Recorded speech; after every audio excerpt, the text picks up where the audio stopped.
Hello, I'm Dr. Basil Considine, and today we're going to be talking about how to write about a local context.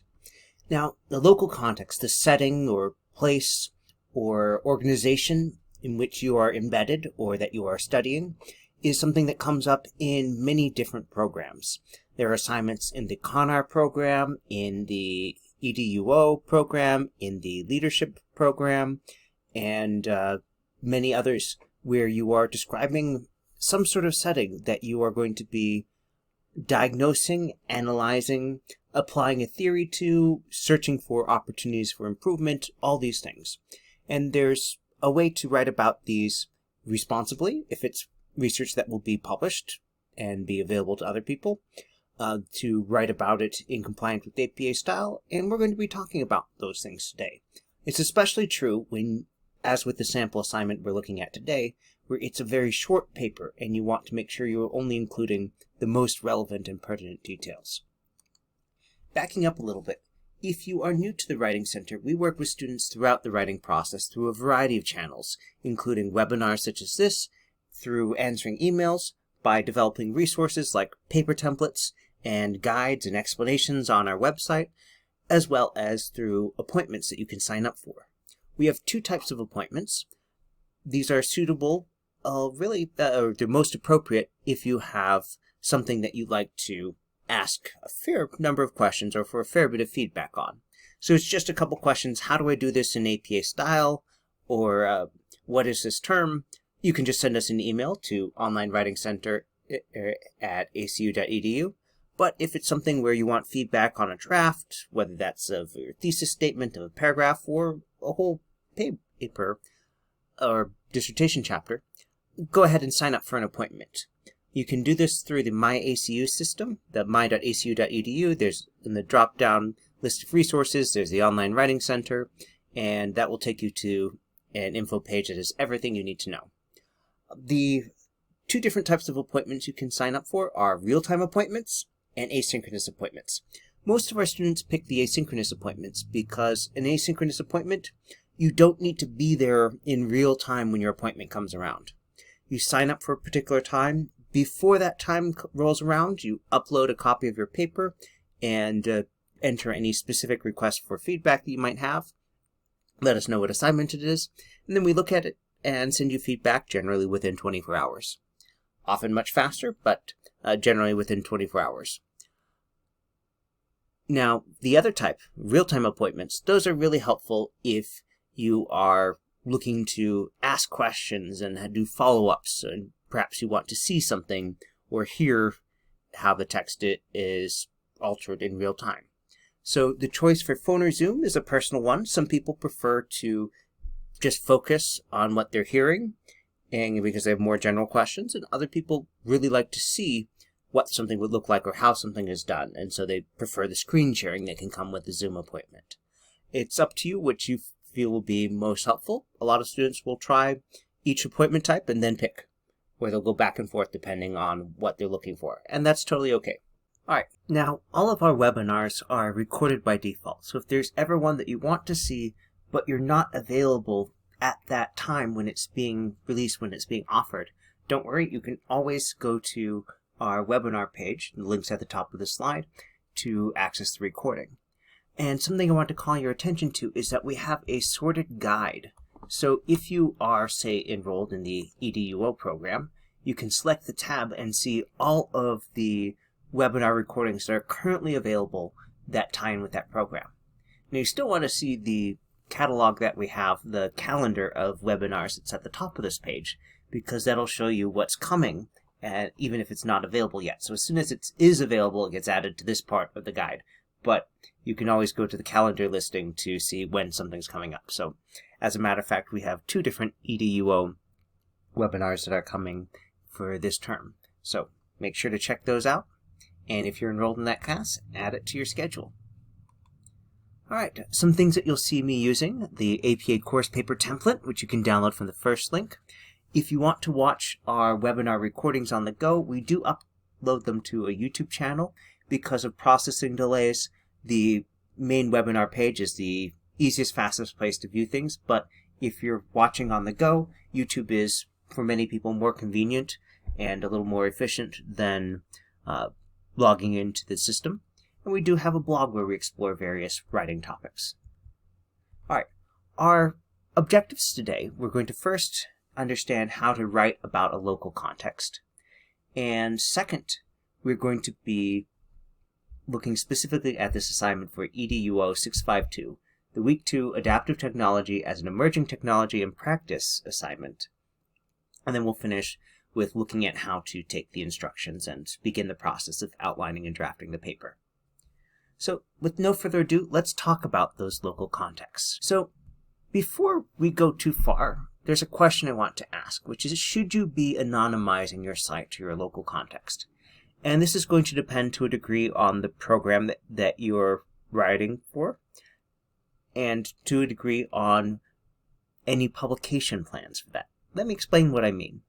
There are some programs like the DNP program and the EDD program where the particular assignment that you are writing may not be intended to be shared with the outside world, but it's part of your eventual dissertation or doctoral project, which will be.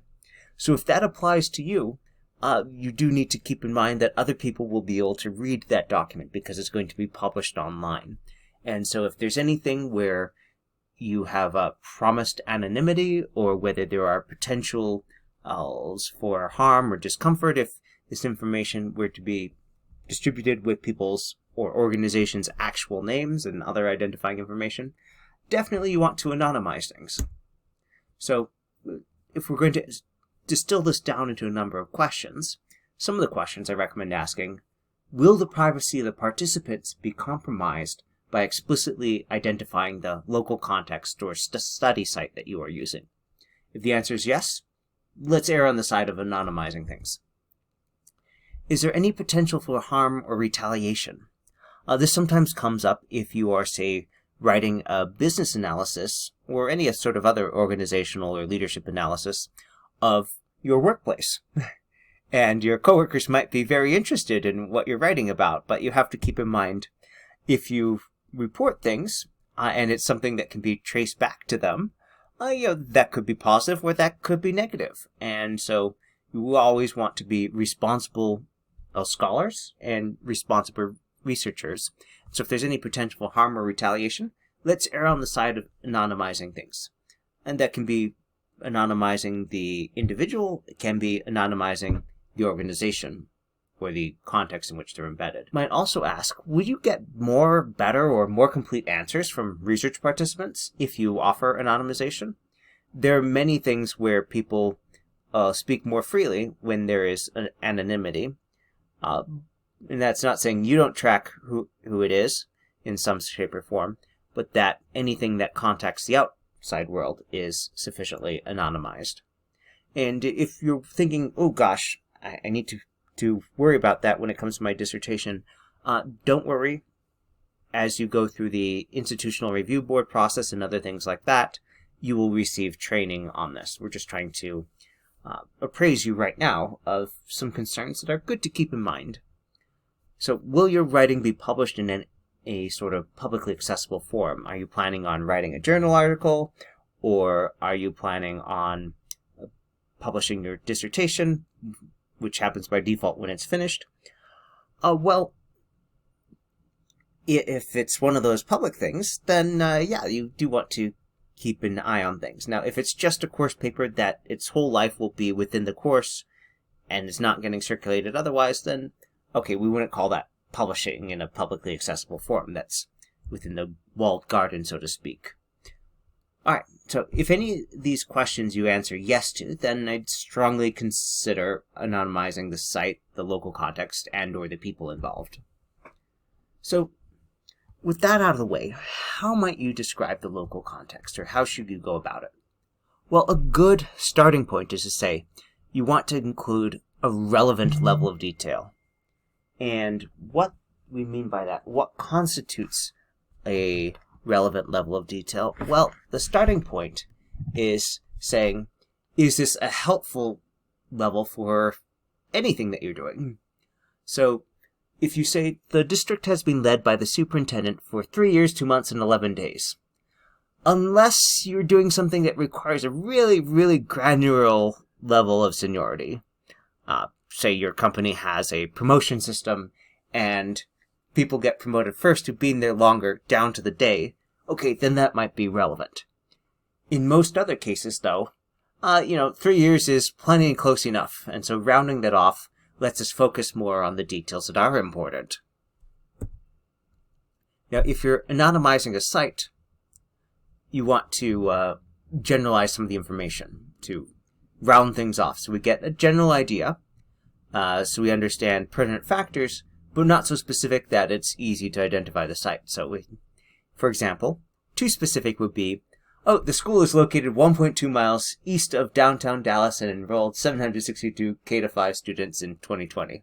All right, you can look at a map and you can get a pretty good idea of which schools are under consideration. 762, if we look up the right records, we'll know right away where it is. So if you had that, that would not really be anonymizing the site very well. But if we look at this instead at what do we need to know? Okay, it's in the Dallas metro area. Okay, so large urban area in Texas. Okay, all right, that gives us a lot of ideas of what kind of regulations and culture and things like that. And currently enrolls approximately 800 students. Yeah, that's a good level of detail. Now, if you were clarifying that this is an elementary school, then saying K-5 or 1-5 would be helpful. But if that's not a pertinent detail that you then follow up and discuss later, then you can leave that out and say, okay, well, 800 students. All right, that's all we need for this context here. Now, another reason, and where you might be looking at the level of detail giving, is will it be helpful if you use a pseudonym or an acronym here? So often institutions have longer names. The one you see under Not Ideal is an actual example of a school in the United Kingdom that, for a number of reasons, ended up with a 12-word name, the Knowsley Park Center for Learning, serving Prescott, Whiston, and the wider community. That is a mouthful. Also, it takes up a lot of space, and just by virtue of that, dilutes the focus on other things you might want the reader to be paying attention to in the sentence. So, in this case, you could introduce an acronym, or if there's no reason to identify this very, very specific school here, to give it a pseudonym, like ABC School. And then focus on, okay, and it serves a large community. In case there's any details in that name that you want to be in the rest of the sentence. Okay, that it's not just serving one community, or not just serving a small community, but it has a large set of constituents. Now, some details that you might feel very important, especially if you're writing in a U.S. public school context. Well, where is this located? Now, why is the state relevant? Well, because in most states, the state legislature has a large role in setting education policies through legislation. And so, because the state determines most of the governing laws, there's still the U.S. National Department of Education, but such a huge impact, such a huge influence is made by the local state that mentioning where that is, where the site is, has a large impact. Also, if it was, say, in a U.S. territory, okay, very different operating environment. Even if we're talking the territory like Puerto Rico, that's relatively close to the United States and relatively large, it's still very different than even, say, the state of Florida for how they govern and regulate their educational system. Is it rural, suburban, or urban? Some places you might even go into semi-urban, or talking about the distance from an urban center, because, for example, in the state of Minnesota, there's the 6-county metro region, but the edges of that region could be an hour-and-a-half drive, and so it might technically be in this metro area, but not actually be a what would feel like urban or suburban to most city dwellers. Are there any relevant socioeconomic considerations or classifications? Like, is this a Title I school where a large portion of the students are receiving free or low-cost lunches? Are there any things about the size, whether we're talking the budget size, the classroom size, the school size, perhaps the size of the teaching staff and the per-student ratio, that are relevant to the kind of thing that you are writing about. And that specific reason why you are analyzing this, why you're describing it, that will determine whether many of these details and others like them are included or not. So at this point, because we're just talking about the influence of the reason, well, let's look at this assignment from EDUO 652. This is the Week 2 Adoptive Technology as an Emerging Technology and Practice assignment. All right, so this is coming from the Trends and Challenges in Emerging Technologies course. And we have a related discussion that we're going to look at first. So based on the readings provided for this week, write synthesis and provide additional information that you've learned from the readings, including specific examples of types of ETP, which again means emerging technology and practice. So something that is available to some extent, but is not mainstream, is not the default yet. Okay, and you're supposed to include links to more than one ETP example. So at least 2, let's say 3 to be on the safe side. And then explain how this ETP relates to your specific context. Now that context is something that you're going to choose. More on that later. And when we look at the assignment instructions, see, okay, you need to search for an example of an adaptive technology in use today. That example could be an expansion of one of the adaptive technologies identified in the discussion, i.e. this discussion assignment here. But for the paper that you're turning in, you need to write a 1 to 2 page, so that's roughly 250 to 500 words, that explains and provides a link to the example. And in that, you're supposed to specifically evaluate the selected technology in consideration of at least 2 trends from the Horizon Report. The Horizon Report is referenced in the reading for the last 2 weeks. And as part of this paper, you need to furthermore review the articles in the further reading section for each trend. So again, going back to the report. And to discuss your selected ETP's relevance to the specific context. Now, I've slightly reformatted the instructions from how they appear on the assignment page, but it is just using a little formatting to clarify what's preamble and what's the item by item, here's what you should include. So remember that specific context, so we need to be aligning the context that's being described in the discussion with the context that's being described in the main written assignment. If we look at the rubric here, we have a total of 10 points, so 20% is do explain what the technology is and that link to the ETP. 30%, so really large point, is have you evaluated it in consideration of at least 2 of the trends marked in the Horizon Report. Another 30%, have you connected it to the topic? So that's a big one, and one you want to make sure you don't run out of space to do, because 30% is the difference between perfect score and C-. So you really want to make sure you get full credit for that. And then the last 20% is, okay, is this formatted how an APA paper should be? Is it right target length? Is the writing clear, etc.? Quality control, if you will. So with that, let's take a look at how you might start outlining and drafting this. And you'll want to have a copy of the APA course paper template here. So if you're watching this on video and you don't have a copy handy, type in tinyurl.com/ACU template. That's tinyurl.com/ACU template to download a copy of the APA course paper template. Now you'll see that we have a variety of choices here. So if you're working on a DMP project or an EDD dissertation, we've got something for you. Annotated bibliography, we have a helpful template just for one particular assignment there. But you're probably looking at one of these here. And the difference between these is really what level of guiding instructions you want or not. So I'm going to go ahead and download this one here. And we'll take a look at it.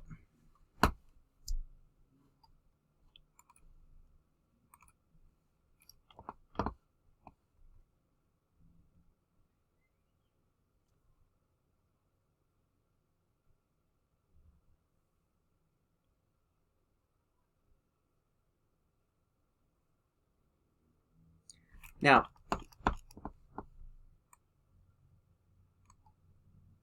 we see here there are some places for you to fill in your name, the title, and stuff.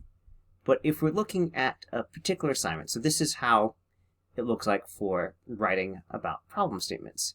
You'll see that everything is fitting within 1-inch margins on the left and the right-hand side, and that there are these things that you would be filling in. Well, this isn't our general paper template. It's an example of one of the specific ones we have for particular types of assignments. So let's go back. And let's grab this first one here now. All right, now this is a blank copy of the main template. So what's our assignment here? Well, it's our week 2 assignment, so we can just call it that. That's fine. It's informative, it's accurate, it's concise. Titles for papers in APA style do not need to be fancy, they don't need to be poetic. They should communicate what they need to, which is what this is, and that's fine. You can always create a nicer title later. And you can go ahead and fill in this information later. But whatever you pick for the title, that should be the same title as the on page 2. Alright, now I'm just going to go ahead and delete this placeholder stuff here. And in fact, I'm going to go ahead and delete the placeholder example references too. Alright, so here I'm going to zoom out a little bit so you can see some other things more clearly. Alright, I'm going to start by pasting the instructions here. So looking at the instructions here, we can just go ahead and take this text here and copy that directly into our paper here. Now, a couple things we want to do. Select this box here and select Keep Text Only. And watch what happens to the font and the spacing. Now it matches how things should look for the template here. Now this is a relatively small paper, relatively short, only 1 to 2 pages. So we don't necessarily need headings, but if we look at this, we have a kind of a preamble thing here. All right, we're just going to italicize that so we see it's not one of the specific requirements for content. It's more framing stuff. And we have this here. All right, that is a specific thing. We need to have a link to the example, okay? And then we have this here. So this section here is the evaluation. And so I'm going to go ahead and I'm going to apply an APA Level 1 heading. Now you see I'm in the home area of the ribbon, and there's this menu here. You can also click Styles pane and that will pop out this menu on the side. But for our purposes, this is a short paper. We're not going to go beyond APA Level 1 headings. So now that's formatted. You see how it became bolded and centered. And relevance to specific context. That's listed here as something we need to write about, so we should give it a section here.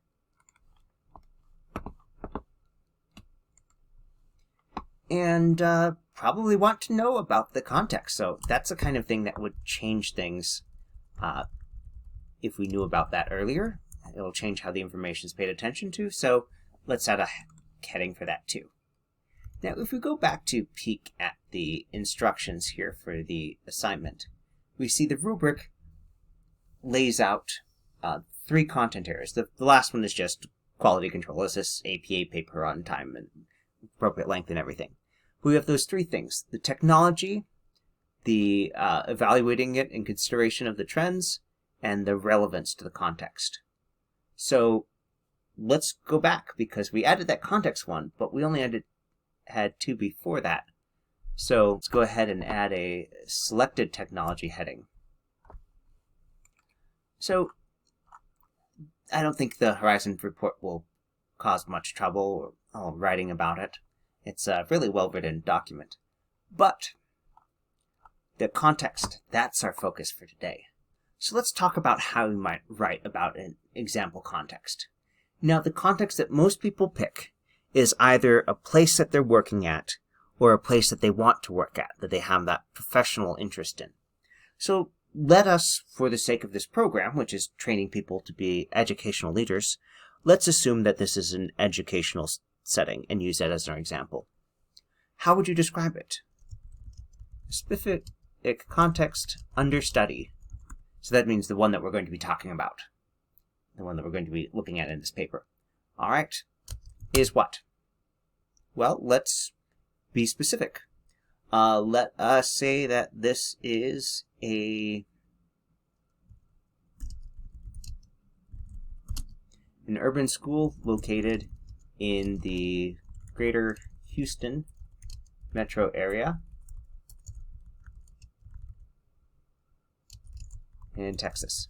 Okay, so now we've identified, okay, Texas, so the Texas Department of Education, Houston Metro, okay, so we're down, closer to the Gulf Coast and everything. A little bit different if you're, say, in Laredo or somewhere off in the Panhandle. All right, specific context is an urban school located in the greater... Now, you could keep referring to it as the specific context or the urban school, but it would be even handier if we gave it a pseudonym.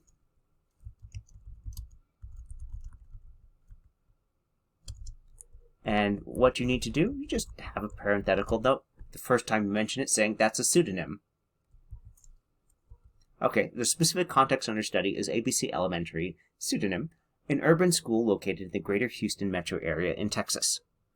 Okay, well, just to orient the reader, some things are probably going to come up. Okay, what's the size here?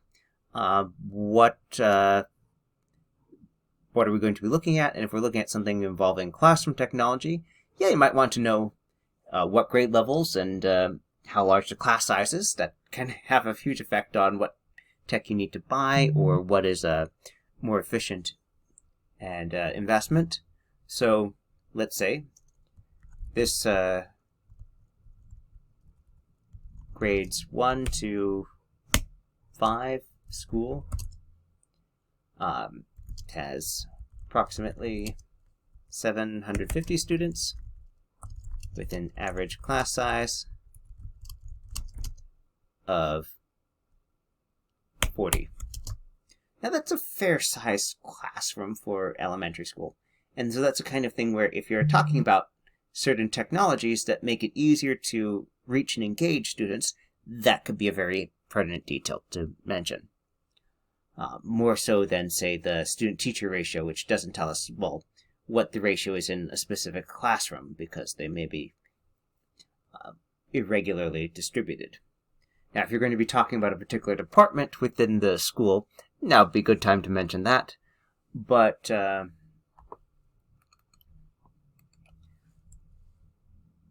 what you include here, it should have a clear relevance to what you're describing. So, the principal's name is, let's say, Howard Johnson III. Not sure how their name would be relevant. Now, if you're discussing the principal a lot, you might want to refer to them, but just saying the principal is fine. Okay, so any additional context? And let's go ahead and take a look at what we discussed earlier as being potentially things. Okay, rural, suburban, or urban. Now, Greater Houston is large, so could be urban, could be suburban. So we have urban listed there. Okay. Are there any relevant social economic factors? Okay, well, let's say it's not a Title I school, but it has a very limited budget. Okay, as the result of strong local opposition, the school budget has remained largely static for the past 5 years. In most of the United States, the primary funding mechanism for local schools is real estate taxes.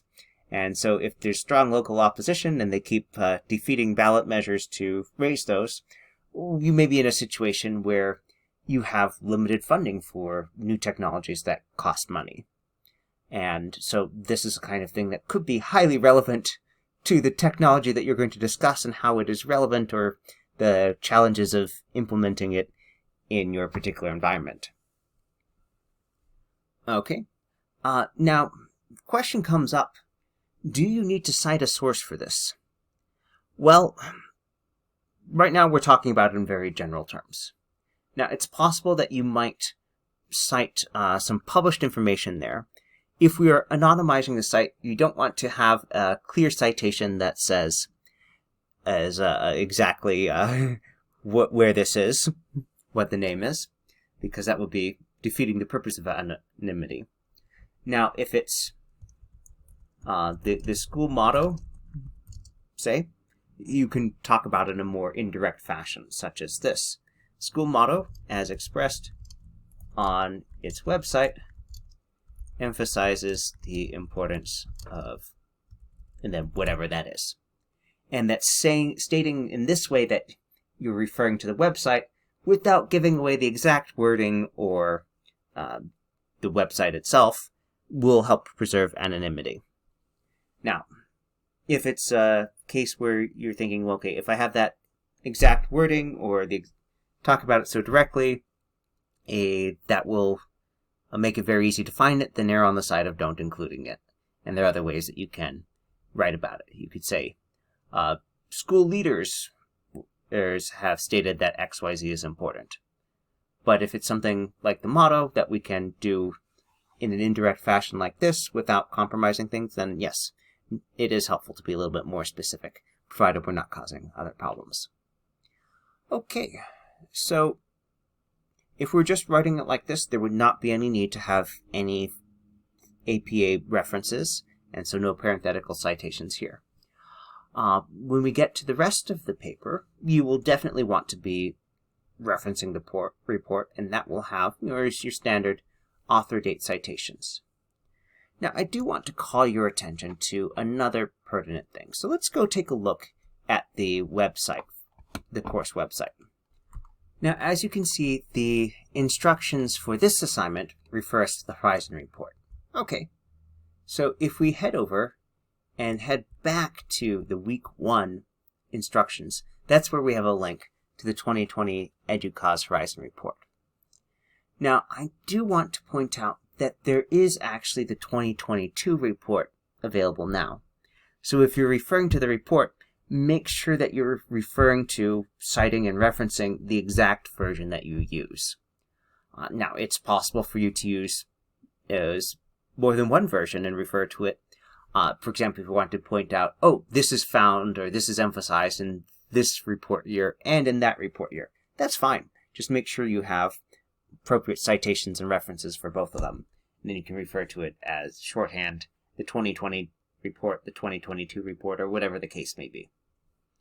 All right, now let's take a look at that, because I do get questions from students about how to cite this.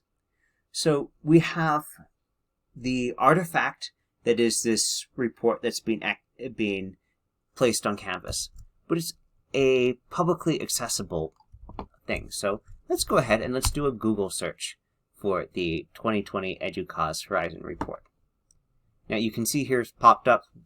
This is how we know what it's going to look like when we find it, but we want to find the exact report. And we see, oh, actually here it is on the EDUCAUSE website. So how would you cite this? Well, we have, publication information. We have the specific edition of it, other things that might go into it. Well, if we take a look at that PDF, just zoom in here. So we look at this, let's see who is listed as the author. Now, usually something like this has what we call an organizational or corporate author. In this case, it's the EDUCAUSE Horizon Report, so that's probably going to be EDUCAUSE. So let's just look through this and see if they attribute anyone specific as the authors. It does not, so go with the corporate author. EDUCAUSE is our author here. And we can scroll through this lengthy thing to take a look at the end. They do tell us who contributed as panelists, but since they haven't specifically described authorship, EDUCAUSE will go as the author. Now note that EDUCAUSE is written in all caps. So we're going to use that here in our references section. So when putting down the author, we want this to be an APA reference, so we select that style. EDUCAUSE in all caps. Now, in most cases, for sources that you're citing in APA style, we only give the publication year. Some exceptions would be things like a daily newspaper article, or perhaps a YouTube video. But for this report, the important thing is the publication year, because that is what determines how we know we're looking at the right version of this annual report. All right, now what is it called? Well, we have this here, 2020 EDUCA's Horizon Report, Teaching and Learning Edition. Now we could start by just pasting that, and you see that that formatting is not great. So we can change that to keep text only, so it's in the same font. We have the name, the trademark part. If we're going to include that, we should change this to superscript. And we do want to retain it because that is listed here as being part of the title. And then this is on another line, so we need to separate that. And I'm going to suggest the colon as a separator there. All right. Now, how do we know what this should look like? Well, this is a report. So we could go ahead and look in the APA manual, but maybe you don't have that handy. So let's go to APA Style. apastyle.apa.org is an official repository of information about APA 7th edition. So here, if we go to Style and Grammar Guidelines, to References, so we have a whole different set of examples that we can look at for how things should be formatted. And if we're looking through this, we have a variety of things, and there are even more specific examples in the APA manual. In this case, report with individual authors will be close enough to what we want, because the only difference is going to be that it is an organizational author, the corporate author, rather than individuals. So let's take a look at this. Well,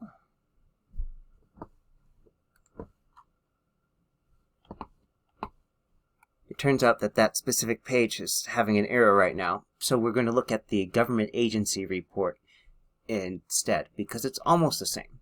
The only real difference here is that this government agency thing has this code here that this particular private organization thing will not.